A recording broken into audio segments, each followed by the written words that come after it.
الله وملائكته يصلون على النبي يا أيها الذين آمنوا صلوا عليه وسلموا تسليما صلى الله على سيدنا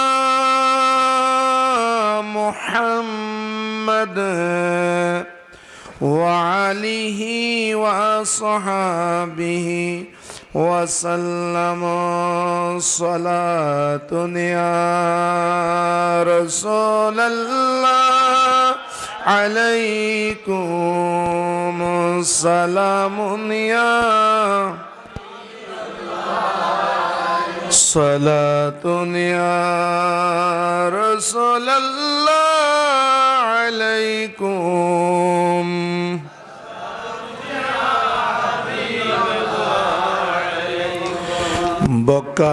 بكاري خش حيرانمو أغسني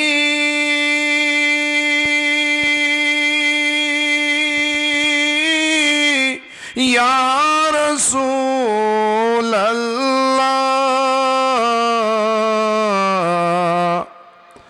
परेशान मो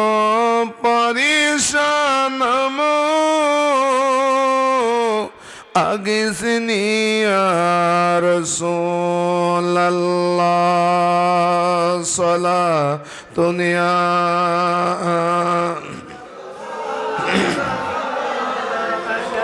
कुम सलामुनिया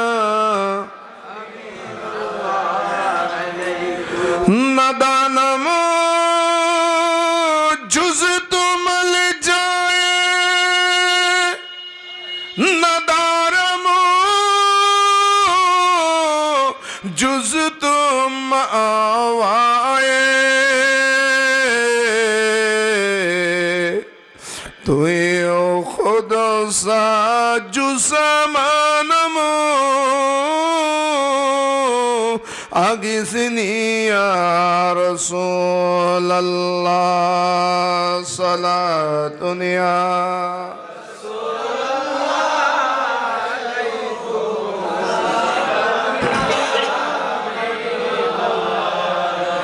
अगर आनी वगर खानी गुलाम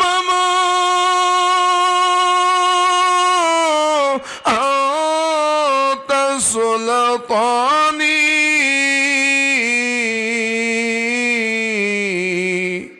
दिगर चीज़ें नमी दानमो अगसनी या रसूल अल्लाह सलातुन या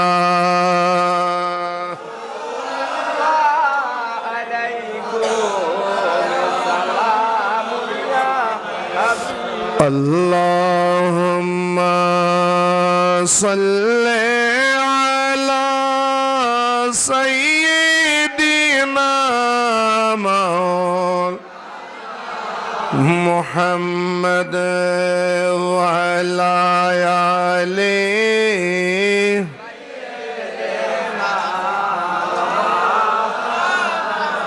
मुहम्मद अल्लाहुम्मा सल्ले अला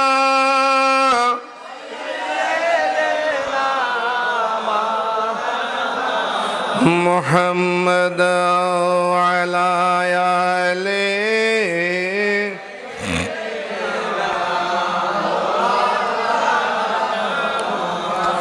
तू है साया नूर का हरे उज़ीब टुकड़ा नूर साया का साया न होता है ना साया नूर का अल्लाहुम्मा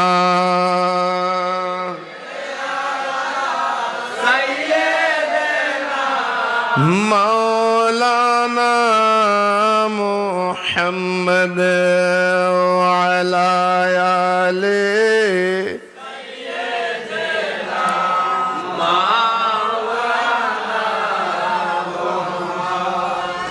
शम्अ दिले मिशकात तने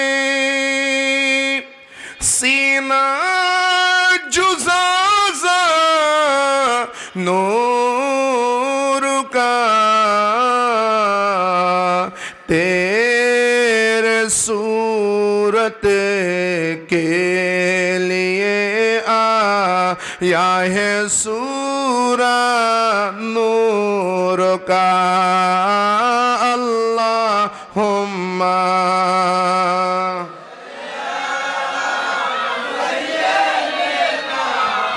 मौलाना मुहम्मद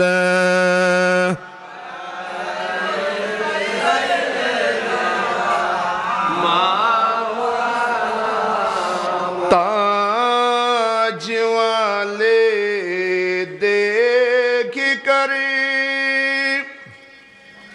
तेरा अमामा नूर का सर झुकाते हैं इलाही बोलो बाला नूर का अल्लाहुम्मा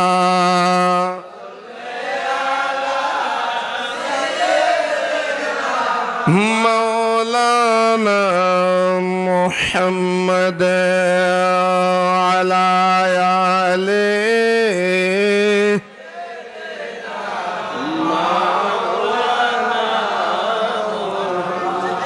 अऊज़ु बिल्लाहि मिनश शैतानिर रजीम बिस्मिल्लाहिर रहमानिर रहीम वदउ इला सबील रब्बिक बिल हिकमति वल मौइज़तिल हसनह وأيضا قال الله تعالى عز وجل في كلامه القديم وإن الله لمع المحسنين صدق الله العظيم وصدق رسوله النبي الحبيب الكريم ونحن على ذلك من الشاهدين والشاكرين ربي صل وسلم وبارك عليه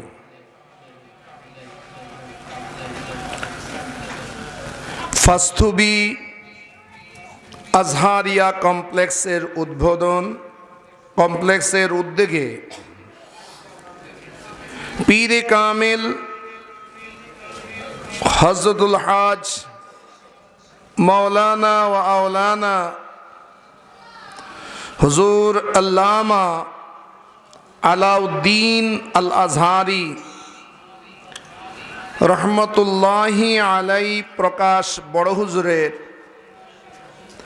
৩৮ নং ইসালে সওয়াব উদযাপন উপলক্ষে আয়োজিত আজকের এই নুরানি ঈমানি মাহফিলের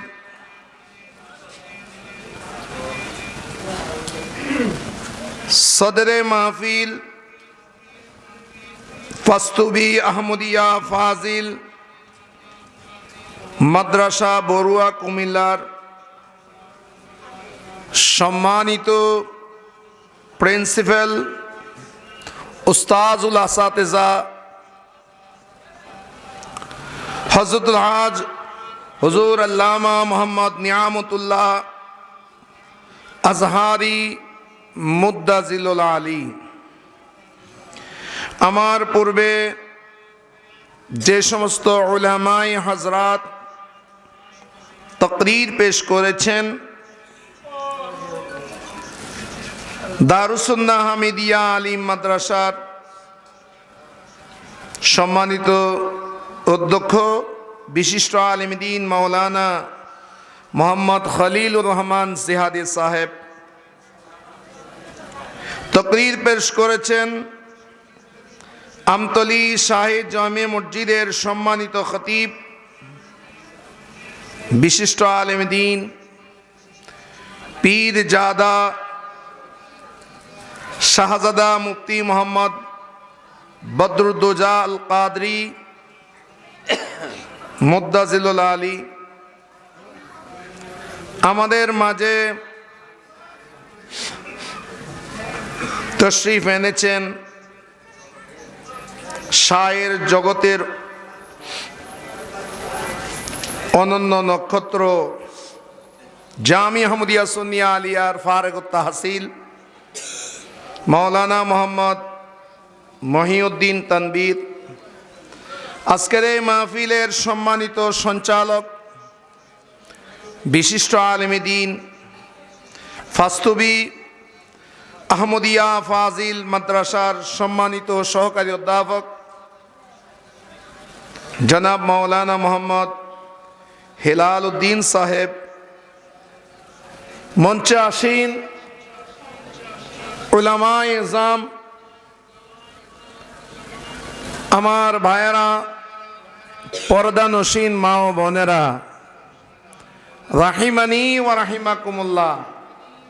আল্লাহ তাআলার দরবারে লক্ষ কোটি শুকরিয়া আদায় করছি যে মহান আল্লাহ একজন ওলিয়ে কামেলের মাজারে আকদাসের পাশে আমাদেরকে একটি সুসজ্জিত নূরানি ঈমানি মাহফিলে অংশগ্রহণ করার তৌফিক দিয়েছেন। সেই জন্য প্রাণ ভরে উচ্চস্বরে একবার বলি আলহামদুলিল্লাহ। আমরা একটু জোরে আলহামদুলিল্লাহ বলতে পারি না? জোরে বলেন আলহামদুলিল্লাহ। সওয়াব হবে না গুনাহ হবে? ওমর ভাইয়ের চরিত্র ফুলের মতো পবিত্র বলে চিৎকার দিলে সওয়াব হবে না গুনাহ হবে? মানুষে গুনাহটা জোরে করে, সওয়াবেরটা আস্তে করে। জোরে বলিন আলহামদুলিল্লাহ। দুই একটি কথা আপনাদেরকে আমি বলবো। ফজিলত, শরাফত, কারামত, আজমত, রিফাত, বলি না সকলে সুবহানাল্লাহ।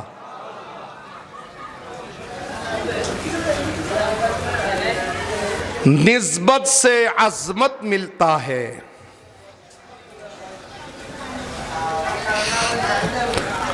निस्बत से আজমত মিলতা হে।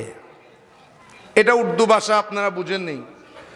কোনো একটা জিনিসের নিসবত যদি বড় জিনিসের দিকে করা হয়, তখন যাকে নিসবত করা হয়েছে তার দাম বেড়ে যায়। বলুন না সুবহানাল্লাহ। নিসবত সে, এখানে কথা বলে কে? ওনাকে একটু সরাই দেন, এই পাশে কথা বলতেছে মোবাইলে।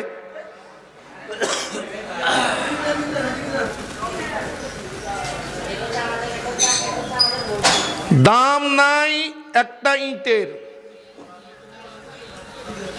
ইটের কোনো কি নাই, দাম আছে? 10 টাকা 12 টাকা এই দামের কথা বলছি না আমি। এমনি ইট দামি হয় না, কিন্তু ওই ইটটা যখন মসজিদে লেগে যায়, সুবহানাল্লাহ বলেন না, ইট যখন মসজিদে লেগে যায় তখন এটা ইট থাকে না, এটা সিজদা গা, মানুষ সেটার উপরই সিজদা করে, বলুন না সুবহানাল্লাহ। এটা সম্পর্ক কার সাথে হয়েছে? একটু জোরে বলেন না, কার সাথে? মসজিদের। খানায়ে কাবা দেখেছেন? হ্যাঁ, খানায়ে কাবা। এই খানায়ে কাবা কি দিয়ে তৈরি? স্বর্ণ দিয়ে? এগুলো সবগুলো তো ইট, পাথর। সেই পাথরের তৈরি ঘরটার কোনো দাম ছিল না। এটাও তো পাশে যে ঘরটা, এটাও ইটের তৈরি, কনক্রিটের তৈরি। এটা হচ্ছে বাইতু আব্দুল্লাহ, আব্দুল্লাহর ঘর। কিন্তু এই খানায়ে কাবার নিসবতটা যখন, খানায়ে কাবার নিসবত, এটার নিসবতটা যখন আল্লাহর দিকে হয়েছে, বাইতুল্লাহ হয়েছে, পৃথিবীর কোন ঘর তার আর সমান নাই। ওই বাইতুল্লাহর মধ্যে কেউ যদি সিজদা দেয়, পৃথিবীর যেই জায়গায় সিজদা দেখ না কেন, সেই সিজদার দাম, বাইতুল্লাহর সিজদার দাম অন্য জায়গার সিজদার চাইতে 1,00,000 গুণ বেশি হয়ে যায়, বলুন না সুবহানাল্লাহ। কারণটা কি? এটা নিসবত কার দিকে? আবার যদি বলো, নিসবত কার দিকে? আল্লাহর দিকে। সেই জন্য এটার দাম বেড়ে যায়। এতটুকু বুঝছেন? এটা হলো নিসবত সে আসমত মিলতা হ্যায়। নিসবতের কারণে মানুষের বড়ত্ব বেড়ে যায়, মানুষের শান বেড়ে যায়। কিসের কারণে? একটু জোরে বলেন না ভাই। নিসবতের কারণে। এতটুকু বুঝছেন তো? কোন একজন ব্যক্তি, একজনে লেখাপড়া করেছে, আরেকজনে লেখাপড়া করে নাই, দুজন কি সমান? হাল ইয়াস্তাবিল্লাযীনা ইয়ালামুনা ওয়াল্লাযীনা লা ইয়ালামুন?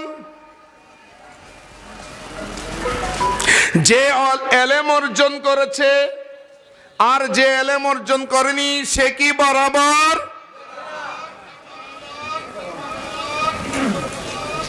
তাহলে একজন থেকে আরেকজনের যে পার্থক্য, এটাকে আরবিতে কি বলে?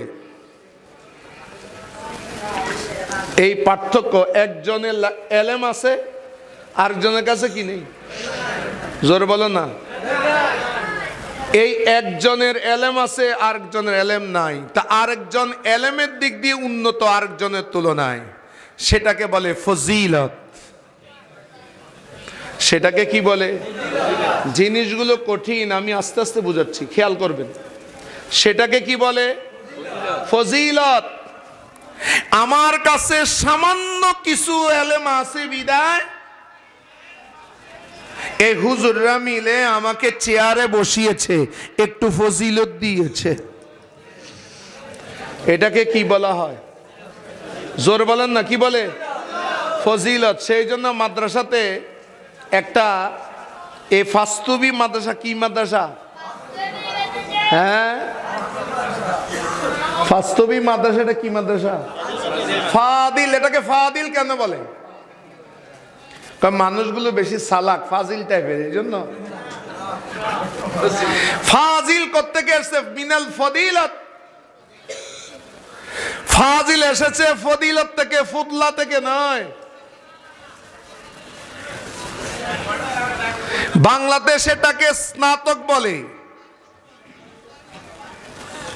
ফজিলত থেকে। যারা ফাজিল ফাঁস করবে তাদের মধ্যে ফজিলত এসে যায়।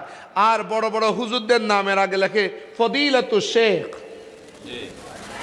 কারামাতু শেখ লেখে না।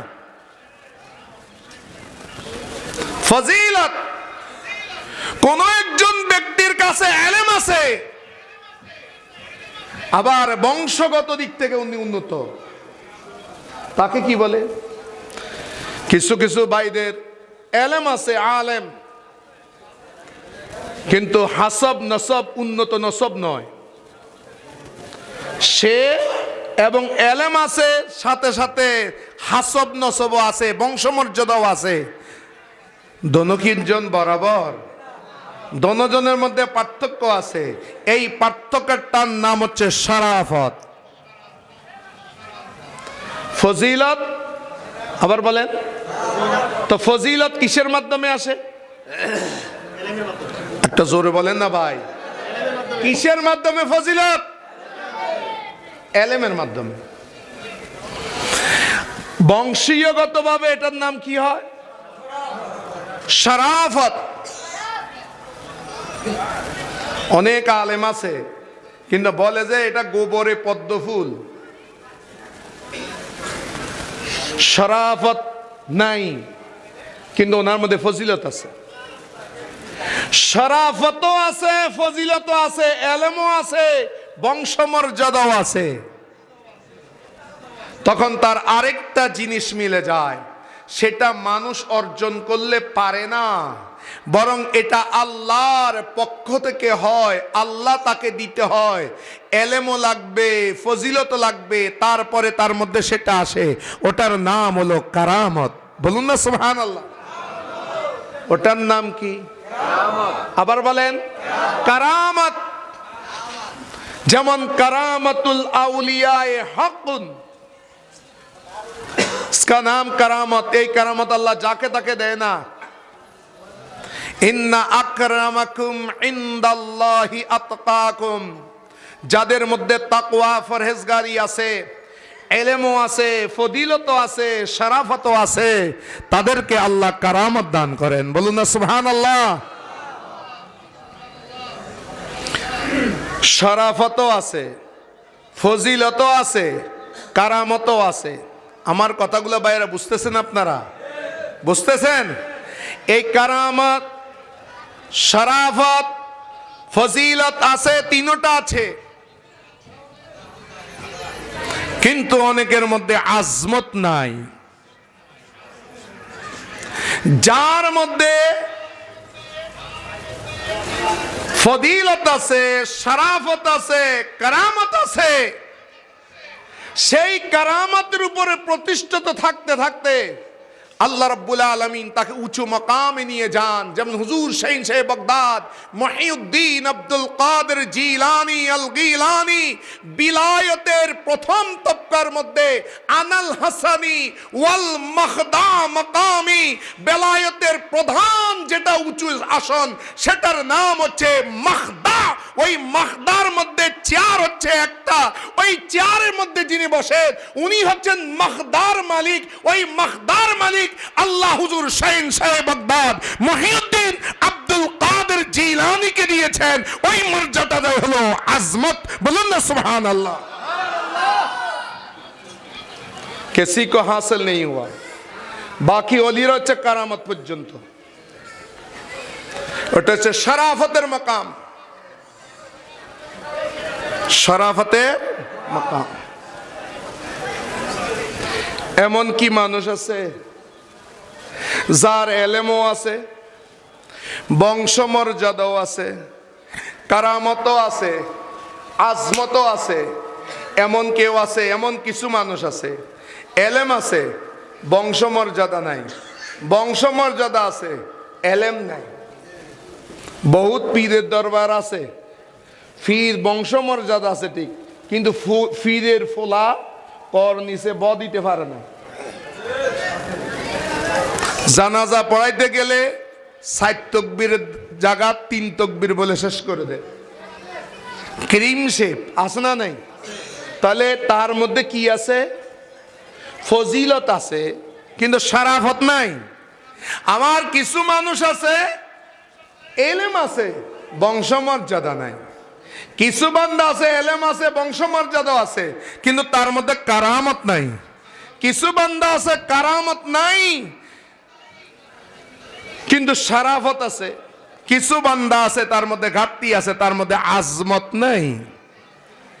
এমন একজন ব্যক্তি দেখান তো, এবারে বুঝে গেছেন আপনারা। কিছু বান্দা আছে, কিছু বান্দা আছে যেই বান্দার মধ্যে শারাফতও আছে, ফজিলতও আছে, কারামতও আছে, সাথে সাথে আজমতও আছে, এমন কোন একজন বান্দা আছে কিনা? কয় হ্যাঁ হ্যাঁ হ্যাঁ, এমন একজন বান্দা সৃষ্টি জগতের মধ্যে আল্লাহ একজনকে বানিয়েছেন। কয় উনি কে? আমাদের নবী, আপনার নবী। যখন এই চার মকামের উপরে যিনি চলে যান, ওই জায়গাটার নাম হলো রিফাত। বলুন না সুবহানাল্লাহ। अर्श हक है मसनद रिफात, रिफात रसूलुल्लाह की देखनी है हश्र में इज्जत रसूलुल्लाह की सलातुनिया।